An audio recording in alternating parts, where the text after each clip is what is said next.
சிந்தனை உரையாக இன்று நம்மோடு ஆசான் வேதாத்ரி மகரிஷி அவர்களோடு இணைந்து ஆன்மீக பயணத்தில் பல ஆண்டுகளாக ஆசான் அவர்களோடு பயணித்த முதன்மை சீடர் ஞான ரிஷி AS ராதாகிருஷ்ணன் ஐயா அவர்கள் இணைந்துள்ளார்கள்.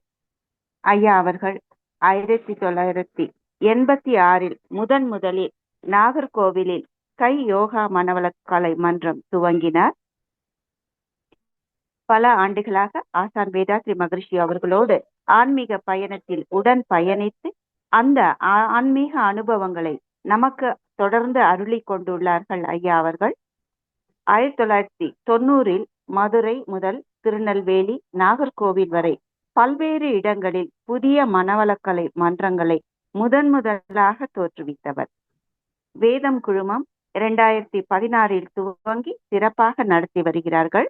பல்வேறு தவங்கள் மற்றும் உயர்நிலை தவம், ஆழ்நிலை தவம், தத்துவங்கள் ஆகியவற்றை மக்களுக்கு நேரடியாகவும் ஆன்லைன் மூலமாகவும் அருளி கொண்டு வருகிறார்கள். ஐயா அவர்கள் வேதாத்ரிய கிராமம் 2020 துவங்கியுள்ளார்கள். தற்சமயம் 100 அன்பர்கள் நிரந்தரமாக தங்கி பயிற்சி பெறுவதற்கான வசதிகள் செய்து வருகிறார்கள். மேலும் குற்றாலம், கன்னியாகுமரி ஆகிய இடங்களில் தொடர் வகுப்புகள், சிறப்பு யோக பயிற்சிகள் நடத்தி வருகிறார்கள். பல்வேறு ஆன்மீக அமைப்புகள் மூலம் ஆன்லைன் வகுப்புகள், சிந்தனை உரைகள் அருள்கிறார். இன்று மரத்தடி ஞானம் என்ற தலைப்பில் தொடர்ந்து நம்மோடு இணைந்து வருகிறார்கள். ஐயா அவர்களை, ஞான ரிஷி AS ராதாகிருஷ்ணன் ஐயா அவர்களை தமிழ் ஆனந்த யோகா அருட்தொண்டர்கள் மற்றும் மெய் அன்பர்கள் அனைவரின் சார்பாகவும் வாழ்க வளமுடன் என்று வாழ்த்தி வரவேற்கிறோம். வாழ்க வளமுடன் ஐயா. வாழ்க வையகம், வாழ்க வையகம், வாழ்க வளமுடன். குருவே துணை. குருவின் திருவடி போற்றி, திருவடி சரணம். அன்பர்கள் அனைவருக்கும் இனிய மாலை வணக்கமும் நல்வாழ்த்துக்கள்.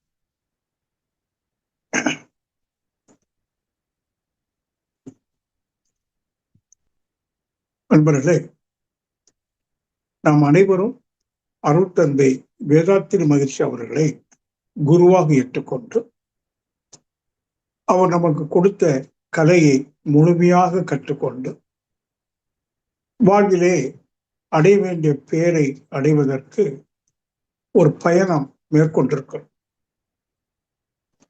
வாழ்க்கையில பெற வேண்டிய மிகப்பெரிய பேரு பொதுவா வீடு பேரு என்று சொல்லுவோம். அதாவது நம்முடைய அறிவிலே முழுமை பெறுதல் தான் அந்த பேர். உங்களுக்கு தெரியும், அறிவு படிப்படியா வளர்ந்து கொண்டே வருது.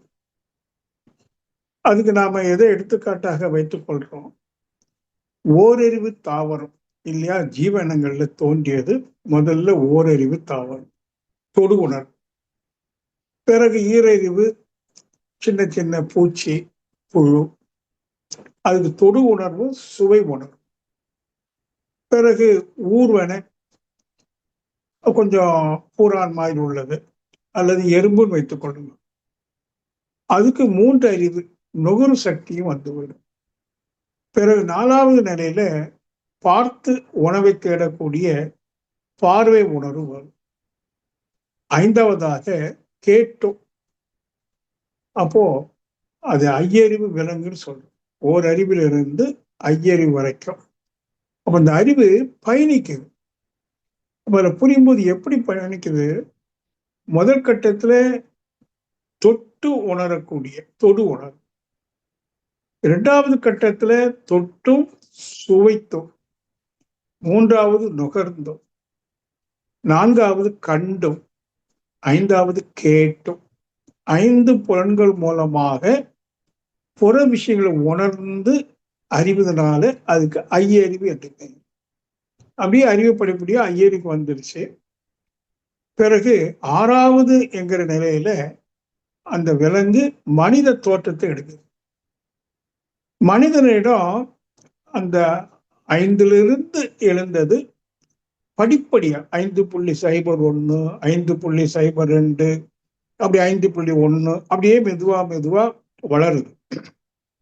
அது எப்படி தெரிஞ்சுக்கிறோம்? கற்காலத்துல மனிதன் நிர்வாணமா வாழ்ந்தான். உணவை மிருகங்களை வேட்டையாடி கல்லு கொண்டு அடிச்சு கொண்டு சாப்பிட்டான். குகையில இருந்துகிட்டான். இது ஒரு கற்கால மனிதன். பிறகு அவனுடைய 6வது அறிவின் எழுச்சியினால வந்த சிந்தனை கொண்டு நெருப்பை கண்டான். நெருப்பை கண்ட பிறகு விலங்குகளை சுட்டு சாப்பிட்டான். அப்படி சுட்டு சாப்பிடும் போது அது கொஞ்சம் இதமா இருக்குதுன்னு தெரிஞ்சுக்கிட்டான். அப்போ எப்பவுமே இனிமேல் சுட்டுதான் சாப்பிடணுங்கிற ஒரு அறிவை வளர்த்துக்கிட்டான். இப்படியே நாளாக நாளாக நாளாக ஒவ்வொன்றா கண்டுபிடிக்கிறான். விவசாயம் கண்டுபிடிக்கிறான். முதல்ல வேட்டையாடி தான் சாப்பிட்டான். அன்னைக்கு உணவுக்காக அவன் மற்ற விலங்கு போல அலைந்து திரிந்துதான் உணவை தேடணும். ஆனால் அது பிறகு விவசாயத்தை அறிந்து கொண்ட பிறகு 3 மாதம் 4 மாதத்துக்கு வேண்டிய பொருட்களை உற்பத்தி செய்து சேமித்து வைத்து வேலையை குறைச்சிக்கிட்டான். தேடுதலை குறைச்சிக்கிட்டான். இப்படியே அவன் அறிவு வளருது. 5.2, 3, 4 வளருது. கட்டத்து ஒரு 200, 250 ஆண்டுகளுக்கு முன்பு மின்சாரத்தை கண்டுபிடித்தான்.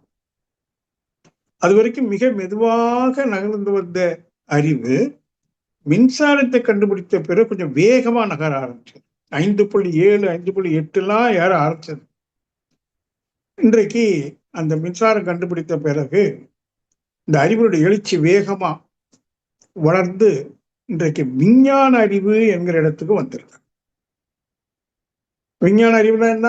இயற்கை வளங்களை வாழ்வின் வளங்களாக மாற்றக்கூடிய ஒரு ஆற்றல், சிந்தனை உயர்வு. இப்போ நான் நாகர்கோயில இருந்து பேசிட்டு இருக்கிறேன். நீங்க ஒவ்வொருத்தரும் ஒவ்வொரு ஊர்ல இருந்து கேட்டுட்டு இருக்கீங்கன்னா காலமும் தூரமும் என்ன ஆச்சு? தூரம் இல்லை. பார்த்து பேசுறேன், நீங்க என்ன பாக்குறீங்க. அப்புறம் அருகாமையில் இருக்கிறோம், தூரம் இல்லை, காலமும் இல்லை. அப்படின்ற விஞ்ஞான அறிவு காலத்தையும் தூரத்தையும் வென்று நிற்கிற அறிவுன்னு பார்க்கணும். வாழ்க்கை தரம் உன்னதமா வந்திருக்குன்னு பார்க்கணும்.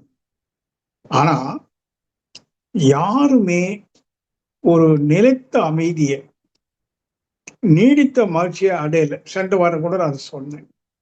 இதுக்கு ஒரே காரணம், அந்த விஞ்ஞான அறிவு இன்னும் முழுமை அடையல. 5.9 வந்துருச்சு.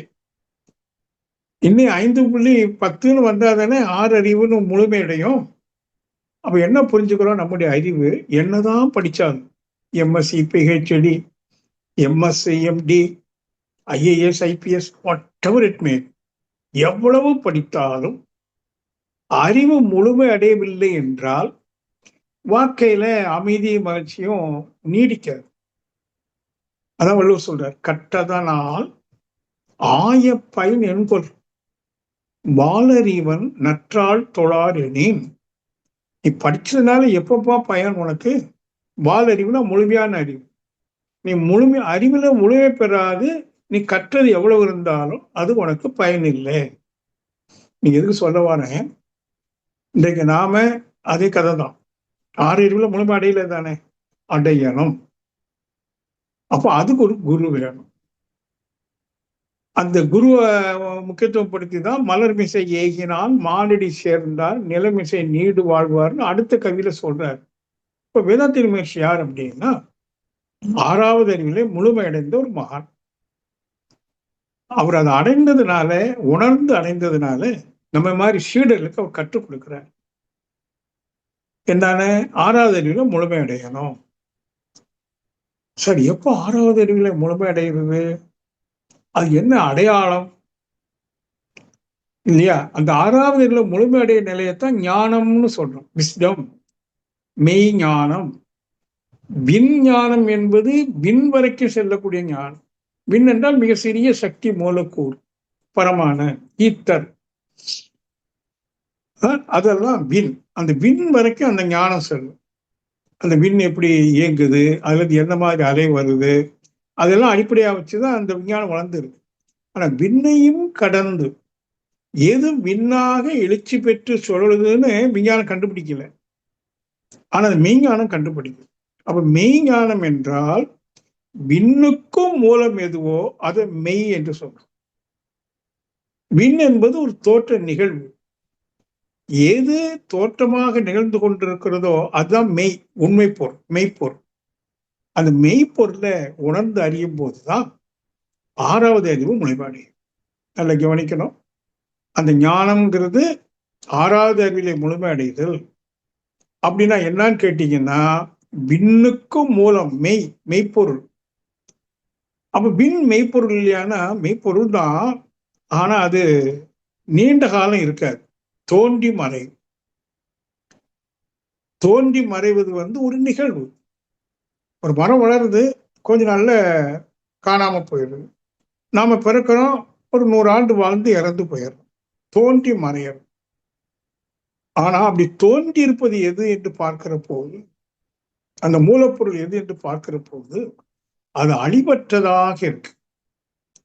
மட்டுமல்ல, அது எல்லையற்றதாகவும் இருக்கு, அழிவற்றதாகவும் இருக்கு. அது தோன்றுவதும் இல்லை, மறைவதும் இல்லை. அது ஒரு நித்திய வஸ்தாக இருக்கு. உணர்ந்தவர் சொல்றான். அந்த நித்திய வஸ்து உணரும் போது அங்கு பல அனுபவங்கள் கிடைக்கும். இன்னைக்கு மனித சமுதாயத்துல ஒவ்வொரு மனிதனும் போராடி கொண்டிருக்கிறான். மிகப்பெரிய செல்வந்தரும் போராடுறாங்க, தொழிலதிபர்கள், மிகப்பெரிய அரசியல்வாதிகள், அது பிரதம மந்திரியாக இருக்கலாம் அல்லது மாநில முதலமைச்சராக இருக்கலாம், யாராவும் இருக்கலாம். அரசியல்வாதிகள், தொழிலதிபர்கள், யார் எடுத்தாலும் சரி, அவங்களுக்கு அமைதியும் மகிழ்ச்சியும் நிலைத்ததாக இல்லை. மெத்த படித்தவர்கள் இல்லை. இதுக்கு என்ன காரணம் சொல்லப்படுது? எது மெய்ப்பொருள் என்று உணராத போது இந்த தோற்ற பொருள் தான் உண்மை பொருள் என்று கருதி அதை தேடி அலைகிறோம். பணத்தை தேடி அலைகிறோம். பணம் நமக்கு கொஞ்சம் தான் வேணும் இல்லையா? வாழ்வதற்கு எவ்வளவு வேணும்? ஒரு கணக்கு போடுங்க. ஒரு வீட்டுல 4 பேர் இருந்தா ஓரளவு நல்ல ஓரளவுக்கு ஆடம்பரமா, ரொம்ப ஆடம்பரம் இல்லைன்னா ஓரளவுக்கு எல்லா வசதியோட வாழணும். மாசம் எவ்வளவு வேணும்? அதோட நிறுத்திக்கிறோமா? ஆசை அழைப்பறியது. பெரிய தொழிலதிபராக இருந்தாலும் மேலும் மேலும் வேணும்னு நினைக்கிறான். அது பயனடையாது, பயன் தராது. அப்போ பயன் தராத ஒன்றை பயன் தரும் என்று கருதி கொண்டு அலைகிறான் இல்லையா? அது அஞ்ஞானம். தேவை இல்லாததை தேவை என்று கருதி தொடர்ந்து தேடிக்கொண்டிருக்கிற ஒரு அவல நிலையை அஞ்ஞானம் என்று சொல்றோம். அப்போ ஆனா எல்லா மனிதனும் ரசிக்கிட்டு தான் இருக்கிறாங்க. ஒரு மயக்கம், யாரையும் சொல்ல முடியாது. அது ஒண்ணு பொருளை தேடி இருக்கலாம், அல்லது பதவி, புகழ், அதிகாரம், ஏதோ ஒண்ணுல அந்த பேராசை போயிட்டே இருக்கு. எண்ட்லெஸ் டிசைர்ஸ்னு சொல்லுவாங்க. காரணம் ஒரு மயக்கம். அப்ப என்ன வேணும்? தெளிவு வேணும். 6வது அறிவுல முழுமை அடைந்தால்தான் தெளிவு கிடைக்கும். தெளிவு வந்துருச்சுன்னா இவன் இதை தேவையில்லைங்கிறது புரிஞ்சுக்குவான், அதை தேட மாட்டான். பிறர் பாராட்ட வேண்டும் என்று எதிர்பார்க்க மாட்டான். ஏன்னா அந்த பாராட்டு நிக்காது இல்லையா? இன்னைக்கு பாராட்டும், நாளைக்கு தூற்றும். அதிகாரம் வரும் போகும், எதுவுமே வெளியில நிலையானதல்ல. இந்த பொழுது மட்டும்தான் நிஜம் என்று கருதி அந்த நிகழ்காலம்னு ஒண்ணு இருக்கு பாருங்க, அதுவும் மகிழ்ந்து வாழ்வான். யாரு? அறிவிலே தெளிவு பெற்றவன். அவன் தேவையில்லாததை தேட மாட்டான். அவனுக்கு தேவையில்லைன்னு புரிஞ்சு போகும், தேடுவது நின்று போகும். இதுதான் ஞானம். இது தேவையில்லை, ஆனா நம்ம தேவைன்னு நினைக்கிறோம். தேவைன்னு நினைக்கிறது மட்டுமில்ல, அதை நியாயப்படுத்துவோம். ஏன்னா நமக்கு 6வது அறிவின் எழுச்சி இருக்கு இல்லையா? அதை கொண்டு எப்படி நீதிமன்றங்கள்ல வழக்கறிஞர்கள் நிரபராதிய குற்றவாளி ஆக்குவான், குற்றவாளியை நிரபராதி ஆக்குவான். அவனுக்கு பேச்சு திறனை கொண்டு அதை நியாயப்படுத்துவான்.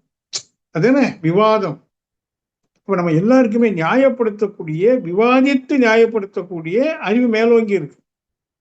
அதை கொண்டு நியாயப்படுத்திக்கிட்டு தேவையில்லாததை தேடதான் செய்வான். விளைவன்னா துன்பம், பெரும் துன்பம்.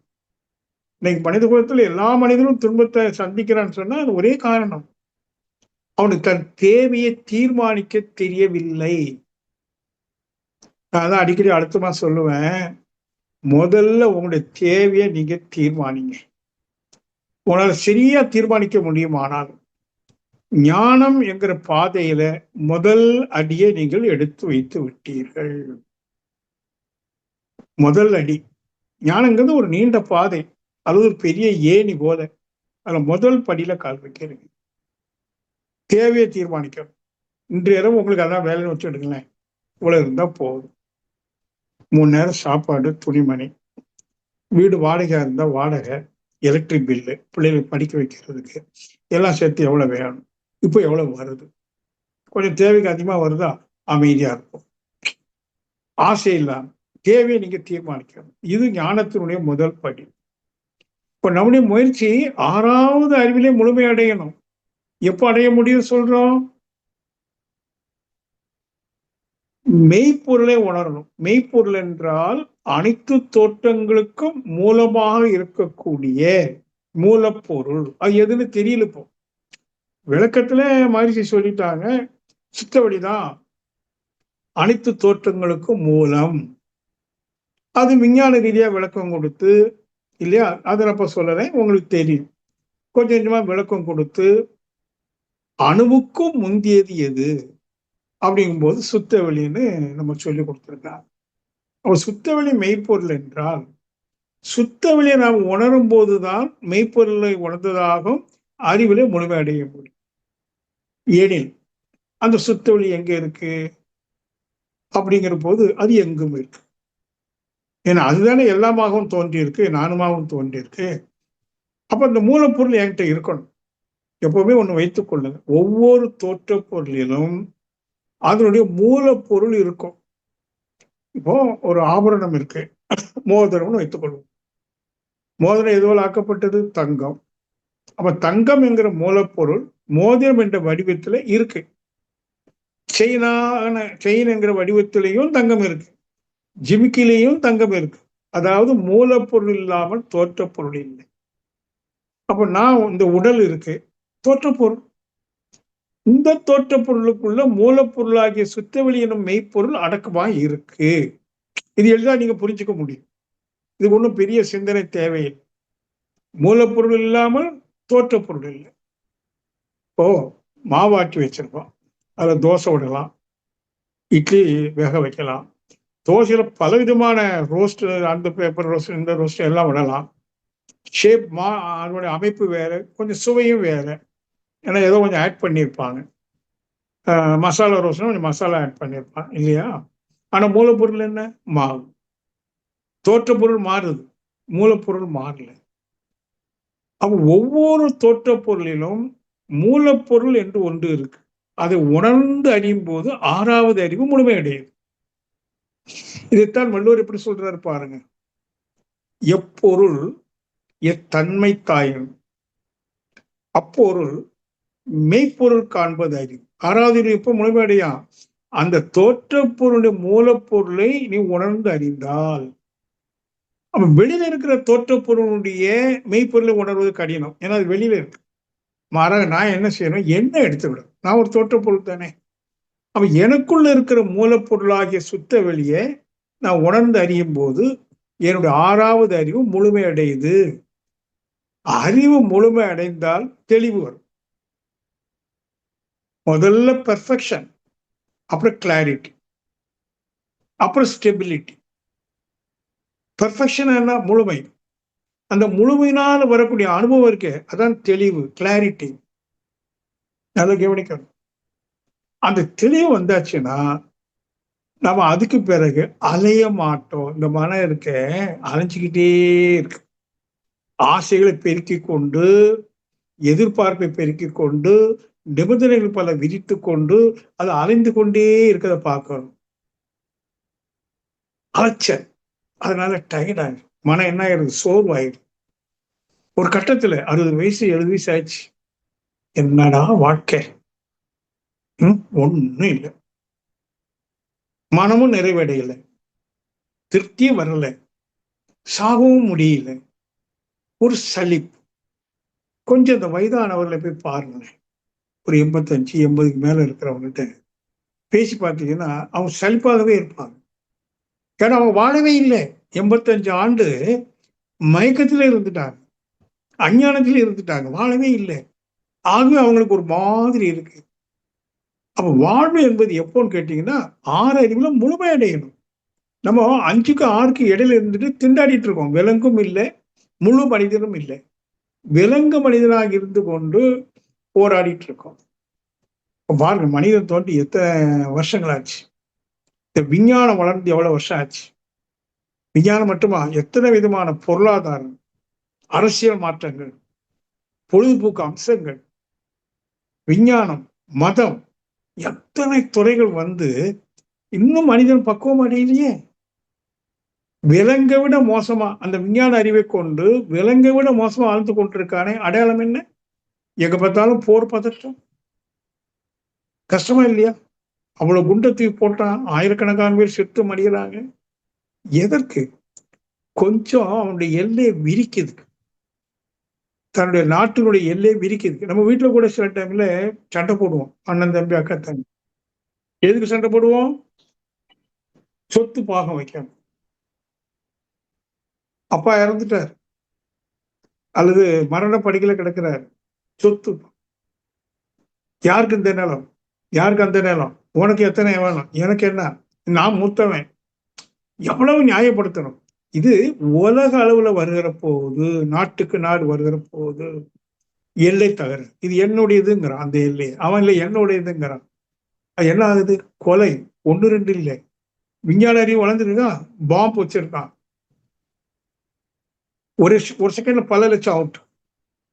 அப்போ மனிதனுடைய தன்மை எங்கே இருக்கு?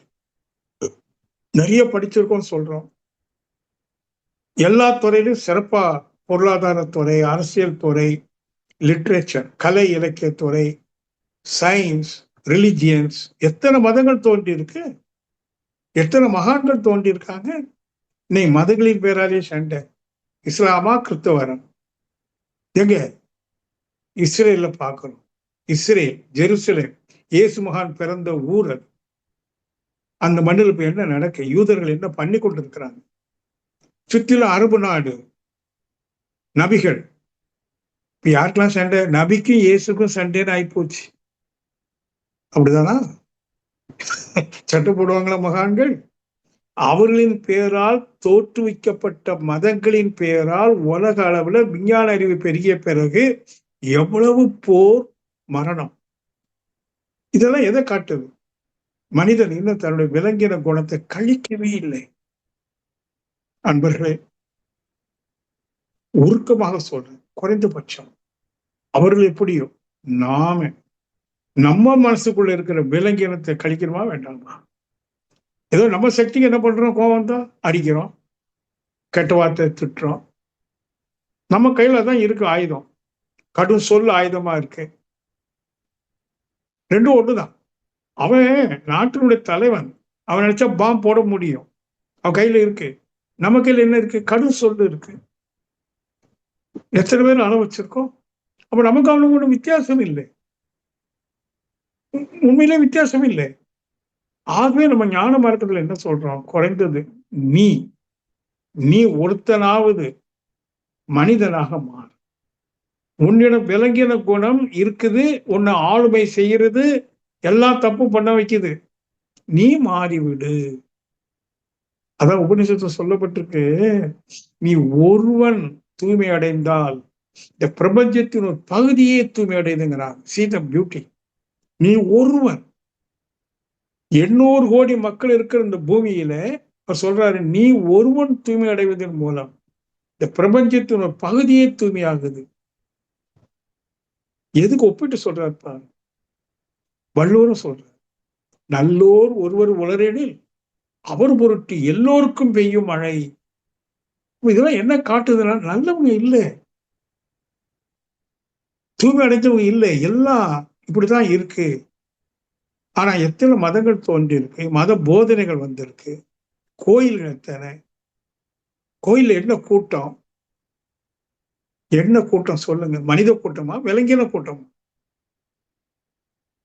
என்று நாம் நமது விலங்கின குணத்துல என்கிட்ட இருக்குது, அது வெளிவராம நான் பாதுகாப்பேங்கிற லட்சியத்தோடு அதை பாதுகாப்பதற்கு எந்த அளவுக்கு மன உறுதி வேணும், அறிவுல தெளிவு வேணுமோ அதை பெறக்கூடிய பாதையில போகணும். அந்த பாதைக்கு தான் ஞான மார்க்கம் என்று பெயர். பக்தி மார்க்கத்துல ஆகாது. அது வெறும் நம்பிக்கையின் கருவூலங்கள். ஆனா ஞான மார்க்கம் நம்பிக்கை அல்ல. அறிவுபூர்வமாக சிந்தித்து இது உண்மை என்று புரிந்து அதை ஏற்றுக்கொண்டு வாழக்கூடிய வாழ்க்கை நெறிதான் ஞான மார்க்கம். அப்போ நீங்க இன்னைக்கு வேதாத்திரி மகர்ஷி அவங்கள குருவாக ஏற்றிருக்கீங்கன்னு சொன்னா அவர் காட்டுகிறது ஞான மார்க்கம். அங்க கொடுக்கிற விளக்கங்களை எல்லாம் நீங்க நல்லா கேட்கணும். கேட்டா போறாது, பதிய வைத்து மீண்டும் மீண்டும் சிந்திக்கணும். மெய்ப்பொருள் விளக்கம்னு கொடுத்திருக்காங்க இல்லையா, தத்துவ விளக்கம். அதுல சுத்த வெளி தொட்டு பரிணாமம், பஞ்சபூதம் எப்படி தோன்றிற்று, அண்ட சராசரங்கள் எப்படி தோன்றி இயங்கிக் கொண்டு விளைவுகளை கொடுத்து கொண்டிருக்கின்றன, பிறகு ஜீவனங்கள் மனிதன் வரைக்கும் இந்த தோற்றத்துல நடக்கக்கூடிய இயக்கம் எவ்வாறு இருக்கு, அதனுடைய விளைவு என்ன, இப்படின்னு அந்த பிரம்ம ஞானம்னு ஒண்ணு நடத்துறாரு இல்லையா, அதுல அந்தவன் வரும்போது மனித மனத்தின் பெருமை என்ன, அது ஏன் இப்போ சிறுமையில இருக்கு, காரண காரியங்கள் எல்லாம் எடுத்து சொல்லி பிரம்ம ஞானம் ஒன்று கொடுத்துருக்காங்க இல்லையா. நாம எதிர்காலத்தில் அதையே தொடர்ந்து ஒரு கோர்ஸாவே நடத்துவோம். ஆனா நீங்க நிறைய பேர் பிரம்மஞான கோர்ஸ் போனவங்க. ஆனால் போனீங்க, முழுமையா கற்றுக்கொண்டீங்களா?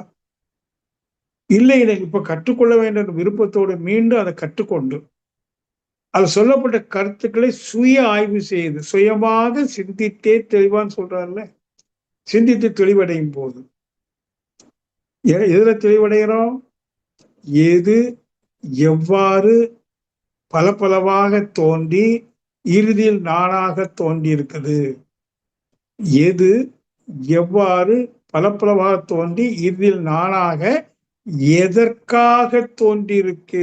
Most important question is for what, the cause of birth என்ன, நான் எதுக்கு பிறந்திருக்கிறேன். நீங்க ஒவ்வொருத்தரும் கூட புரிஞ்சுக்கணும், நீங்க எதுக்கு பிறந்திருக்கீங்க என்று சொன்ன, நீங்க பிறக்கல, நானும் பிறக்கல, மாறாக எனக்கு ஒரு பிறப்பு கொடுக்கப்பட்டிருக்கு. என் தாய் தந்தை இணைந்து எனக்கு ஒரு பிறப்பு கொடுத்திருக்காங்க.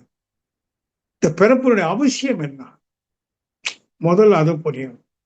எப்படி புரிஞ்சுக்க முடியும், தெரியாது. பிறப்பின் அவசியம் வாழ்வின் அவசியம் என்னன்னு கேட்டீங்கன்னா, நம்ம அப்பா அம்மா என்ன சொல்லி வளர்த்தாங்க, அதுல படிக்கணும், பெரிய வேலையில போகணும், கை நிறைய சம்பாதிக்கணும், சமுதாயத்துல கௌரவமா வாழணும், இதானே. அப்ப நம்மளுடைய நோக்கம் என்ன ஆயிருது, கை நிறைய சம்பாதிக்கிறதும் கௌரவமா வாழ்றது. அப்கோர்ஸ் கௌரவமா வாழணும். ஆனா இன்னைக்கு சமுதாயத்துல கௌரவம்னு சொல்றது உண்மையான கௌரவம் அல்ல, போலி கௌரவம், ஃபால்ஸ் பிரஸ்டீஜ். எல்லாரும் அதுக்கு அடிமை. அப்போ அப்பா அம்மாவுக்கு தெரியல, ஆகவே அப்படி சொன்னாங்க. இங்கதான் குரு தேவைப்படுது. குரு உண்மையை உணர்ந்தவர். அப்போ அவங்க சொல்லி கொடுக்குறாங்க உண்மையான கௌரவங்கிறது என்ன. நீ நிறைய பணம் சம்பாதிக்கணுமா வேண்டாமா, வேண்டாம், நிறைய வேண்டாம், நிறை செல்வம்னு இல்லையா. சங்கல்பத்துல நிறைய செல்வம்னு சொல்ல சொன்னார, நிறை செல்வம், நிறைய போதுங்கிற அளவுக்கு வாழ்வதற்கு, சௌரியமா வாழ்வதற்கு எவ்வளவு வேணும் அந்த அளவுக்கு. இதெல்லாம் பண்ணாதான் அந்த மெய்ப்பொருளை உணரணும்னு சொன்னோம். எனக்குள்ளேயே இருக்கு, உங்களுக்குள்ளேயே இருக்குது மூலப்பொருள். மூலப்பொருளை உணர்ந்தால் ஆறாவது அறிவு முழுமையடையும், தெளிவடையும், வாழ்க்கை சிறப்படையும், எல்லாம் சரி. ஆனால் மூலப்பொருள் எப்படி இருக்கு அப்படின்னு பார்க்கிற போது உணர்ந்தவங்க சொல்றாங்க, அது அசைவற்றதாக இருக்கிறது. வார்த்தை கவனிக்கணும். மூலப்பொருள் எனும் சிவம் அது ஒரு சக்தி. மூலப்பொருள் என்பது சக்தி, ஒரு எட்டர்னல் பவர். அது மூல நிலையில் எப்படி இருக்குதா, அசைவற்றதாக. சிவம் என்றால் அசைவற்ற, சக்தி என்றால் அசைக்கக்கூடிய. மூலப்பொருள் என்கிற சுத்த வெளி நிச்சலனமாக, அசைவற்றதாக, எல்லையற்றதாக, எட்டர்னல் இருக்கு. எல்லையற்ற, அசைவற்ற. அப்போ அதை உணர்ந்தால்தான் தெளிவடைன்னு சொன்னா எதை கொண்டு உணர்தல்? மனதை கொண்டு. மனதின் இயல்பு என்ன? அசையும், எல்லைக்கு உட்படும். ஒரு கார் வாங்கணும்னு நினைச்சிருச்சுன்னா, காருனா ஒரு எல்லை தானே. ஒரு பங்களா கட்டணும், எல்லை தான். 1000 கோடி சம்பாதிக்கணும், எல்லை தான். எவ்வளவு சொன்னாலும் மனதிற்கு ஒரு டோட்டல் எக்ஸ்பான்ஷன் சாதாரண நிலையில இல்லை. ஒரு லிமிட்டட், ஒரு எல்லைக்கு உட்பட்ட அளவு தான் மனம் இயங்கும். ஆனா மூலப்பொருள் எப்படி இருக்கு? எல்லையற்ற. இன்னொன்னு மனம் எப்படி இருக்கு? இயங்கக்கூடிய. அப்ப என்று மனம் இயங்காது அடங்குதோ அந்த அடக்கத்தில் மெய்ப்பொருளை உணர்ந்து கொள்ளும். இவ்வளவுதாங்க. உங்களுக்குள்ள இருக்கிற மெய்ப்பொருள் உங்களுக்கு உள்ளேன்னு சொன்னோம். ஆனா உண்மையில அது உங்களுக்கு உள்ளேன்னு கூட சொல்ல முடியாது. அது ஏக வஸ்து. அது எங்கும் நீக்கமற உங்களுக்குள்ள இருக்கு, வெளியில இருக்கு, இணைந்தே இருக்கு, எல்லையற்று இருக்கு. மூலப்பொருள் அது நிச்சலனமாக, அசைவற்றதாக, எல்லையற்றதாக இருக்கு. அப்போ இந்த மனம் என்னைக்கு அசைவற்று நிக்குதோ அப்ப அது உணர்ந்துக்கும். இதை நீங்க முதல்ல புரியும். ஆனால் மனம் அப்படி அசையாம நிற்குமா? இதுவரைக்கும் செய்த தவத்துல அந்த அனுபவம் வந்திருக்குதா? இன்னும் பார்க்கணும். சிலவங்களுக்கு வந்திருக்கலாம், பாக்கியவான்கள். சிலவங்க நீண்ட காலம் முயல்றாங்க, வரல. அது எப்போ வரும்? தவ முயற்சியில வருமான்னு கேட்டீங்கன்னா நான் சொல்லுவேன், வெறும் தவ முயற்சியில வராது, வராது. ஏன்னா இப்ப நாம ஆரம்பத்தில் செய்யற தவம் ஆக்சுவலா தவம் அல்ல, அது ஒருமுகப்படுகிற பயிற்சி, கான்சென்ட்ரேஷன். அப்போ முழுக்க முழுக்க மனம் நிற்க வேண்டுமானால் நிறுத்த முடியாது. ஒரு கட்டத்துல தானா நிற்கும். மகிழ்ச்சி சொல்லுவாங்க, நீ அடக்க நினைத்தால் அலையும், அறிய நினைந்தால் அடங்கும். மனதை பற்றி நீ அறிந்து கொள்ள அப்படிங்கிறது. What is mind? The function of mind என்ன? ஸ்டஃப் ஆஃப் தி மைண்ட் என்ன? மனதில் என்ன இருக்கு? அது எப்படி சூழலை தக்கவாறு என்னவாக எப்படி இயங்குது? அதனுடைய இயக்க வேகம் என்ன என்பதை பற்றி, மனதை பற்றி என்னைக்கு நீங்க முழுமையா தெரிஞ்சுக்கிறீங்களோ அப்பதான் மனம் ஒரு கட்டத்துல தானா அடங்கும், இல்லைன்னா அலையும். ஆகவே ஞான மார்க்கத்தில், ஞானம் என்றால் அறிவு, அறிவுல தெளிவு வருவதற்காக, மன இயல்பாக அடங்குவதற்காக அதிகபட்சம் மனோ தத்துவத்தை நாம பேசணும். இங்கதான் சைக்காலஜி வரும். What is mind?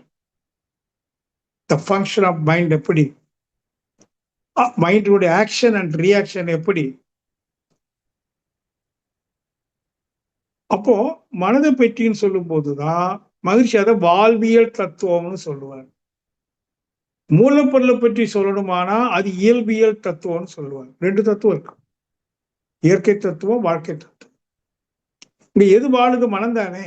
எப்படி வாழுது? கோபப்பட்டு வாழுது, பொறாமப்பட்டு வாழுது, சிறந்து வாழுது, அன்பு காட்டி வாழுது. இது எல்லாமே எமோஷனல் ஸ்டேட், உணர்ச்சி வயப்பட்ட மனம். இன்னொரு பக்கம் ஒரு மனம் இருக்கு, உணர்ச்சி வசப்படாத விழிப்புணர்வோடு கூடிய மனம்னு ஒண்ணு இருக்கு. அது இன்னும் கைவல்யம் ஆகல. ஆகவே அன்பர்களே, இனி மனதை பற்றி தான் நம்ம நிறைய தெரிந்து கொள்ளணும், புரிந்து கொள்ளணும். மனதை நல்லா புரிஞ்சுக்கிட்டீங்கன்னா ஒரு கட்டத்துல உங்களை அறியாமலே உங்க மனம் சமநிலைக்கு வரும். இது ஒரு நல்ல வார்த்தை, சமநிலை, பேலன்ஸ்டு மைண்ட். ஆனா இப்போ மனசை பார்த்தீங்கன்னா சமநிலை இழந்துதான் இருக்கும். அது பிளக்சுவேட்டட் மைண்ட் சொல்றோம், ஏற்றத்தாழ்வோடு கூடிய மனம். காலையில சிரிச்சு பேசுவோம், அடுத்த 1 மணி நேரத்துல ஏதோ நடந்துட்டு வீட்டுக்காரிட்ட சண்டைக்கு போயிடும். மைண்ட் என்னாச்சு? இம்பேலன்ஸ்ட். ஒரு விஷயத்தை நியாயப்படுத்தும், அடுத்த நாள் வேறொரு விஷயத்தை நியாயப்படுத்தும். இம்பேலன்ஸ்டு மைண்ட், முரணான மனம், முரண்பட்ட மனம், முரண்பட்டு கொண்டே இருக்கிற மனம். என்று மனம் அனைத்து நிகழ்வுக்கும் உடன்பட்டு அதில் இருக்கிற உண்மையை புரிந்து கொண்டு அதை ஏற்றுக்கொண்டு தனக்குத்தானே சமாதானம் அடைகிறதோ, நல்ல வார்த்தை சமாதானம், சமாதானம் அடைகிறவன் பாக்கியமா. அது என்ன சொல்றோம்? சமநிலை, equilibrium of the mind. மனம் சமநிலை அடையும் போதே அந்த மனம் நின்றும். நீங்க நேரத்துல நாம என்ன முயற்சி பண்ணோம்? இந்த மனதை எப்படி சமப்படுத்துவது? அது நிலைகுலைந்து அலைந்து கொண்டு இருக்கு. நிலைகுலைந்து அலைந்து கொண்டிருக்கிற மனதை எப்படி சமப்படுத்துவது? அப்ப இதுக்குதான் புரிதல் நிறைய தேவைப்படுது. அதுதான் கிருஷ்ணனும் சொல்லுவான், அர்ஜுனா, நீ இப்ப நிலை குலைந்து விட்டாய், உன் சமநிலை நீ இழந்து விட்டாய். போர் செய்வதற்காகவே போர்க்களத்துக்கு வந்த, குருஷேத்திற்கு வந்த நீ போர் செய்ய மறுக்கிறாய். அது உன்னுடைய கடமை, உன் கர்மா. அப்படி அதை அலட்சியப்படுத்துகிறாய். நீ உன் மனதுடைய சமநிலை இழந்து விட்டு. அப்போ என்ன செய்யணும்னு கேட்கிறான். அவனுக்கு சமநிலை அடையக்கூடியதை சொல்லி கொடுக்கிறான், புரிந்து கொள்ள வைக்கிறான். எப்படி புரிய வைக்கிறான்? ஒன்னால் அந்த துரியோதனன் சொல்லக்கூடிய உடலைத்தான் அழிக்க முடியும். ஆனா துரியோதனாக பிறந்திருக்கிற ஆன்மாவை உன்னுடைய அம்பு நுழைக்காது, உன் நெருப்பு சுடாது, உன் நீர் நனவிக்காது. Soul is untouchable one. ஆன்மாவை எதுவும் தொட முடியாது என்று ஆன்ம உபதேசம் கொடுக்கிறான். ஆன்மா அழிவற்றது, உன்னால் அழிக்க முடியாது அர்ஜுனா. ஆனால் போர் காலத்தின் கட்டாயம். நீ அந்த உடலை தான் உன்னால் மாய்க்க முடியும். நீ அவனை கொண்டு விட்டேன் என்று கருதாதே. அந்த ஆன்மாவை யாராலும் கொல்ல முடியாது என்று ஞானோபதேசம் கொடுக்கிறான் இல்லையா? புரிதல். இது போல சின்ன சின்ன சின்ன விஷயங்கள் வீட்டுல பாத்தீங்கன்னா, சின்ன விஷயத்துக்காக பெரிய சண்டையே வரும். சொல்ல ஒண்ணுமே இல்லை, இதுக்காக இவ்வளவு பெரிய சண்டை போட்டீங்கன்னு கேட்பாங்க.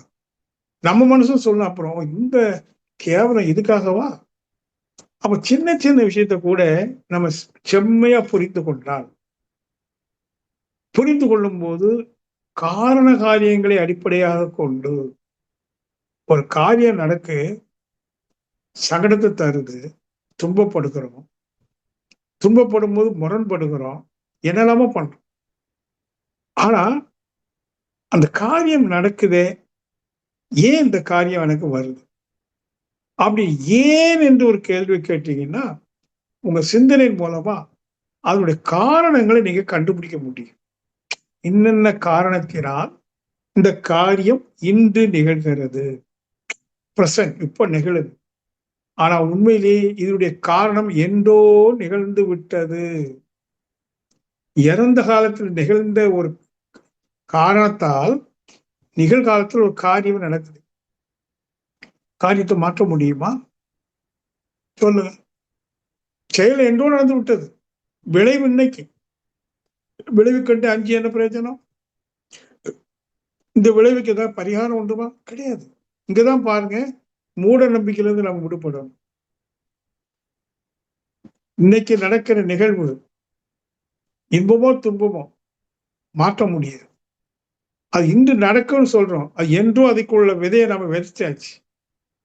அது பரிகாரம் இல்லை. ஊழின் பெருவலி யாவுல மற்றொன்று சூழினும் தான் முந்துரும். வள்ளுவர் சொல்ற, ஊழை விட வலியது எது? ஊழ்னா பழவினை, முந்தைய செயல், அதோட விளைவு கட்டாயம் வந்தே தீரும். மற்றொன்று சூழினும், காவடி தூக்குனாலும், மொட்டை அடிச்சாலும், ஜாதகம் பார்த்தாலும், என்ன பண்ணாலும் அது முந்துரும். அப்ப என்ன சார் செய்யணும்? ஏற்றுக்கொள்ளணும். புரிந்து ஏற்றுக்கொண்டீங்கன்னா அந்த துன்பத்தினுடைய வீரியம் குறையும். எப்பவுமே ஒண்ணு வைத்துக் கொள்ளுங்க, புரிச்சுக்கிட்டு சரி இதான் இருக்கும் அப்படின்னு ஏத்துக்கிற போது அந்த பக்குவம் வருது பாத்தீங்களா? அதனால அந்த துன்பப்படக்கூடிய வீரியம் குறையும்.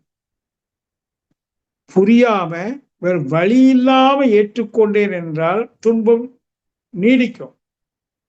ஆகையினால நம்ம இனி வரக்கூடிய எதிர்கால வகுப்புகள்ல எதை புரிந்து கொள்ளணும், எளிதாக புரிந்து கொள்ளணும், கடினமாக இல்லை, எளிதான உதாரணங்கள் சொல்லி புரிந்து கொண்டே வந்தால் நமக்கு ஏற்றுக்கொள்ளக்கூடிய ஏற்பு திறன் தானா வரும்.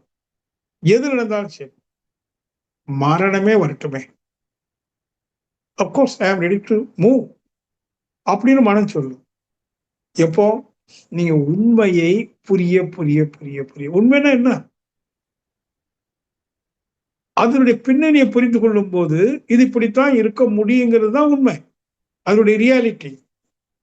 ஒரு சின்ன உதாரணம் சொல்றேனே, இப்ப நெருப்பு இருக்கு, அதனுடைய உண்மை என்ன, சுடும். நம்ம நெருப்பை வேண்டாம்னு வச்சுக்கிட்டோமா? நெருப்பு இல்லைன்னா காரியங்கள் ஆகாது, சமைக்க முடியாது, இரவை பகலாக்க முடியாது. நெருப்பு வாழ்க்கையோட பின்னி படைந்த ஒன்று. ஆனால் அதனுடைய குணம் என்ன, சுடும். அது சுடும் என்று தெரிந்ததுனால நம்ம நெருப்பை எப்படி அணுகணும் கையாளணுங்கிற புத்தி நமக்கு வந்துருச்சா இல்லையா? அது போல வாழ்க்கையில பல விஷயங்கள் சுடக்கூடிய அளவுக்கு சுட்டு எரிச்சிடும், நிகழ்ச்சியெல்லாம் வரும், தாங்க முடியாது. அப்போ அதனுடைய காரணத்தை கண்டுபிடிச்சீங்கன்னா, ஓஹோ, பிகாஸ் ஆஃப் திஸ், இதனாலயா, வேற வழி இல்லை. சரி, அப்போ என்ன சொல்ல வரோம், யார் ஒருவர் நடக்கிற நிகழ்வுகள் எதுவாக இருந்தாலும் அது முதல் ஸ்டெப்லயே ஏற்றுக்கொள்ளணும். நீ ஏற்றுக்கொண்டீங்கன்னா மன அமைதியாயிடும். அதுக்கு பிறகு சிந்திக்கிறோம், இது ஏதாவது மாற்றம் கொண்டு வர முடியுமா, அப்படியே ஏற்றுக்கொள்ளணுமா, இது ஏதாவது மாற்றுக்கு வாய்ப்பு இருக்கான்னு உங்களால் சிந்திக்க முடியும். ஏன்னா முதல் ஸ்டெப்லயே நீங்க அமைதி ஆயிட்டீங்க, ஏற்றுக்கொண்டீங்க. பிறகு அதை எப்படி அணுகணும் கையாளணும், அதுக்கு வேற என்ன செய்தா இத வீரியத்தை குறைக்கலாம் கண்டுபிடிக்க முடியும். இதுதான் புத்திசாலித்தனம். இந்த மாதிரி அன்றாட வாழ்க்கையில நிறைய விஷயங்கள், வீட்டுல கணவன் மனைவி உறவு நல்லா பாருங்க. பகல்ல ஒருத்தருக்கு ஒருத்தர் சின்ன சின்ன விஷயத்துக்கு எரிச்சல் அடையும், கோச்சுக்கணும். என்ன காரணம் புரிச்சுக்கல. அவன் என்ன அர்த்தத்துல அப்படி சொல்றாரு, இவங்க என்ன அர்த்தத்துல இப்படி சொல்றாங்க, என்ன அர்த்தத்துல பேச்சோட சொல்ல மிஸ் அண்டர்ஸ்டாண்டிங். அவ்வளவு நல்லா இருந்தாங்க, திடீர்னு என்னங்க இப்படி ஆயிப்போச்சு, ஒரு சின்ன மிஸ் அண்டர்ஸ்டாண்டிங்ப்பா, என்ன சொல்றாங்க, ஒரு சின்ன மிஸ் அண்டர்ஸ்டாண்டிங்ப்பா, அது இப்படி ஆயிப்போச்சு. அங்க அண்டர்ஸ்டாண்டிங் மிஸ் ஆயிடுச்சான். நீங்களும் பாருங்க, நம்ம வாழ்க்கையில புரிந்து கொள்வது மிஸ் ஆயிட்டு இருக்கு. கணவனை மனைவி சரியா புரிஞ்சுக்கிடல, மனைவியை கணவன் சரியா புரிந்து கொள்ளல, பிறருடைய மனசை நாம சரியா புரிந்து கொள்ளல, நம்ம மனசையும் புரிந்து கொள்ளல. அப்ப இன்னையிலிருந்து நம்ம என்ன செய்யணும், மனதை புரிந்து கொள்ளணும்.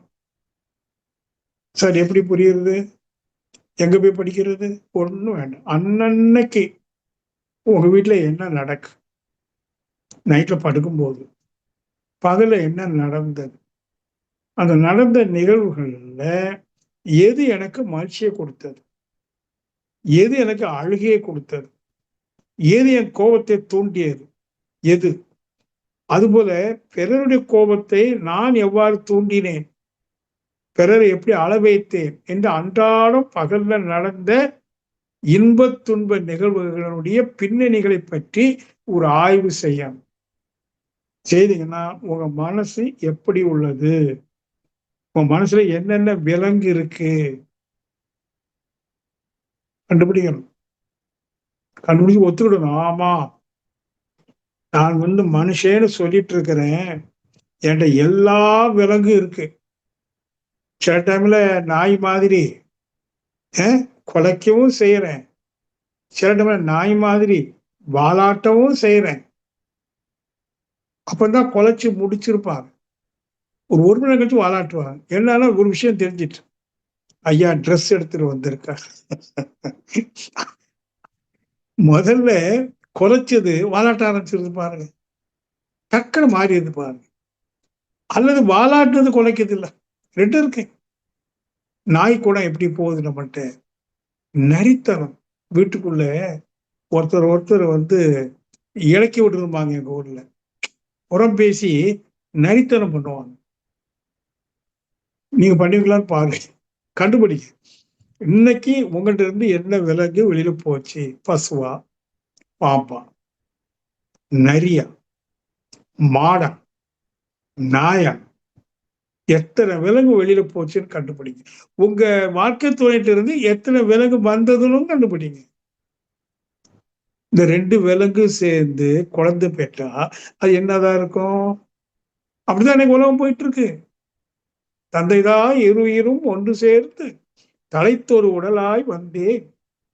அவ் ஈருயிர் வினைகள் அறமோ மற்றோ அளித்த பதிவுகளெல்லாம் என் சொத்தாச்சு. என் சொத்து என்ன சொத்து? விலங்கு குணம். எங்க அப்பா அம்மா எனக்கு கொடுத்தது மனித உடல். குணமோ விலங்கு குணம். ஏன்னா அவன்கிட்ட அதான் இருக்கு. அவன்கிட்ட இருக்கிறதானே எனக்கு தர முடியும். மனித உடல் இருக்கு, விலங்கு குணம் இருக்கு. இப்ப நான் அதை சுமந்துட்டு இருக்கேன். அவர் குரு சொல்றாரு, இல்லப்பா உனக்குள்ள இருக்காப்பா. இப்ப நான் உங்களுக்கு சொல்றேன், ஆமா விலங்கு இருக்கு, இருக்குல்ல. உனக்கு அறிவு இருக்குல்ல, திறமை இருக்குல்ல, அந்த விலங்கு குணத்துல அதுக்கு தூர போடு, அல்லது வெளியில வராம பார்த்துக்கோ, கவனமா இரு. உனக்குள்ள ஒரு நாயோ பாம்போ நரியோ மாடோ எதுவும் வெளியில வரக்கூடாது. காவல்கார், பி ஏ வாட்ச்மேன். உன் மேல நீ ரொம்ப ஜாக்கிரதையா இரு, அடுத்தவங்க மேல இல்லை. அடுத்தவங்களுக்கு விலங்கா இருந்தாலும் ஜாக்கிரதையா இருக்க வேண்டாம், இந்த விலங்கிட்ட தான் ஜாக்கிரதையா இருக்கணும். நான் முன்னாடி ஒரு 20 வருஷத்துக்கு முன்னாடியே இதை சொல்லிட்டு கன்னியாகுமரி பயிற்சியில எல்லாத்துக்கும் ஒரு ஸ்டிக்கர் கொடுத்தேன். நான் ஜாக்கிரதை. நல்லா கவனிங்க, நான் ஜாக்கிரதை. அது ஒரு வேடிக்கை கூட நடந்தது. வெள்ளிக்கிழமை கன்னியாகுமரியில பயிற்சி, ப்ரெஸ்ல அந்த ஸ்டிக்கர் அடிச்சு வியாழக்கிழமை புதன்கிழமை நைட்டே தரையெல்லாம் சொல்லியிருந்தான். இல்லையா ஸ்டிக்கர் என்னாச்சுன்னு. சார் உங்களை கூப்பிட்டு சொல்லணும்னு நினைச்சேன், ஒரு ஸ்பெல்லிங் மிஸ்டேக்கா இருக்கு. என்னப்பா? இல்ல நாய் ஜாக்கிரதைன்னு தான் அடிக்க சொல்லுவாங்க, நீங்க நான்னு போட்டுக்கீங்களே, அதான் எனக்கு சந்தேகத்துல அடிக்காம வச்சிரு. அல்ல நானே போட்டு அடிப்பான். நான் ஜாக்கிரதைனா நான் என்னிடம் ஜாக்கிரதையாக இருக்கணும். ஏன்னா நான் மனுஷன் இல்லை, பலவிதமான விலங்குகளுடைய கூட்டுத்தொகை. வெளிப்புற தூண்டுதலினால் எந்த விலங்கு எந்த ரூபத்துல என்ன வேகத்துல வெளியில வரும்னு எனக்கு தெரியாது. மனிதனுடைய நிலம் அப்படித்தான். இப்ப இந்த விலங்கை நான் கட்டி காக்கணும். அதனாலதான் அது பேரு ஜாக்கிரதா அவஸ்தைன்னு சொன்னாங்க. தன்னை கட்டி காக்கிறது, அது வரக்கூடாம ஜாக்கிரதையா இருக்கணும் இல்லையா, அது அவஸ்தை. அதை விட பெரிய அவஸ்தை இல்லை. ஆனா ஒரு யோகி தான் ஞானம் அடைய வேண்டும் என்று சொன்னால் அவருடைய முதல் முயற்சி தன்னை காப்பது. தனக்குள்ள இருக்கிற விலங்கு வெளியில வராம காக்கணும்.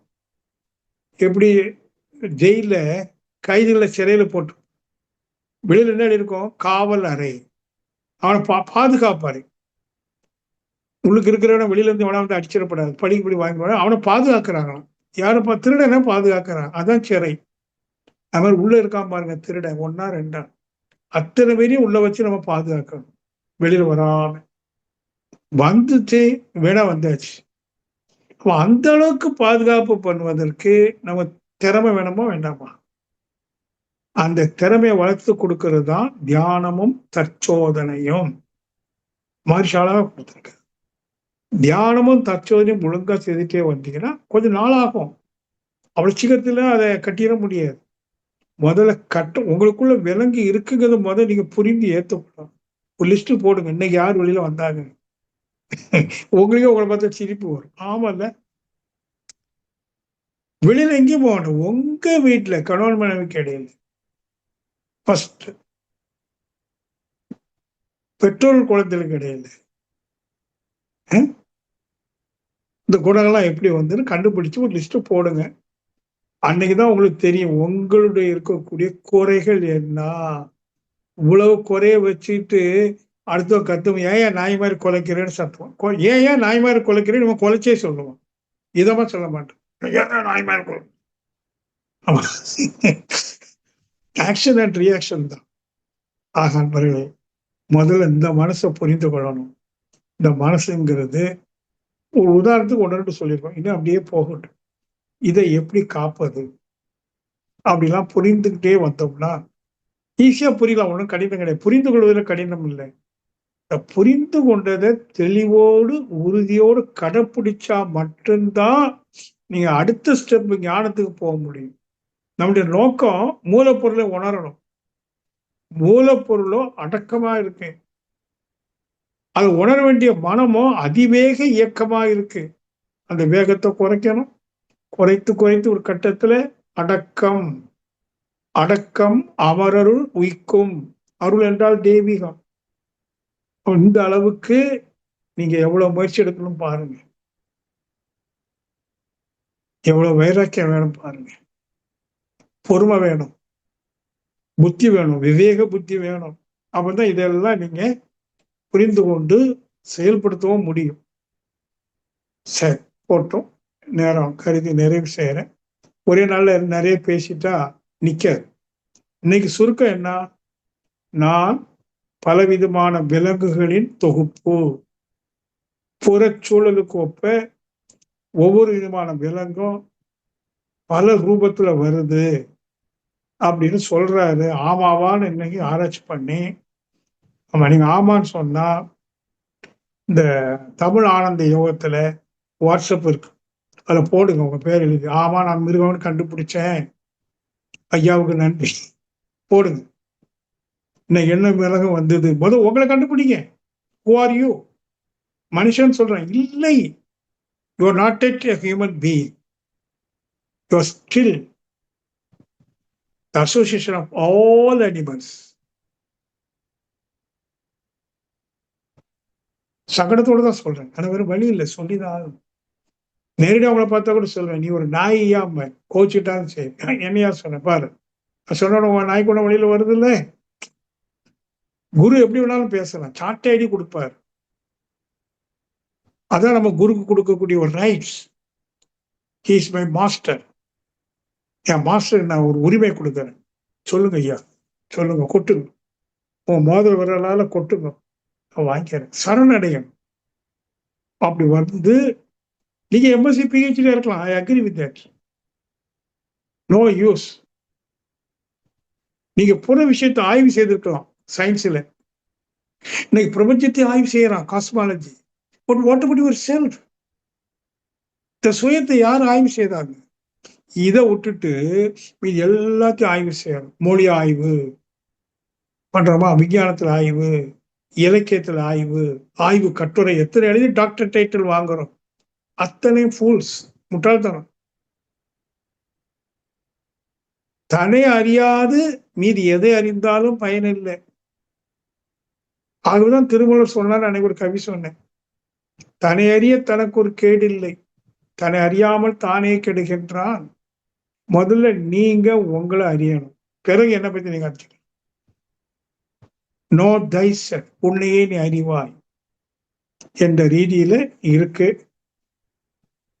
அப்படியே போகும். சரிங்களா? வாழ்க வளமுடன். நிறைவு செய்கிறேன்.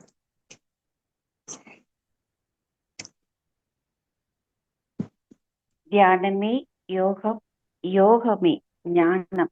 தமிழ் ஆனந்த யோகம். வாழ்க வளமுடன். வாழ்க வளமுடன் ஐயா. இவ்வளவு நேரம் நமக்காக சிறந்த ஒரு சிந்தனை தெளிவுரையை, அருளுரையை வழங்கிய ஞான ரிஷி AS ராதாகிருஷ்ணன் ஐயா அவர்களை துரிய நிலையிலிருந்து அனைவரும் வாழ்த்துவோம். ஞான ரிஷி AS ராதாகிருஷ்ணன் ஐயா அவர்கள் வாழ்க வளமுடன். அவர்களின் அன்பு குடும்பம் வாழ்க வளமுடன். ஐயா அவர்களின் ஆன்மீக தொண்டு வாழ்க வளமுடன்.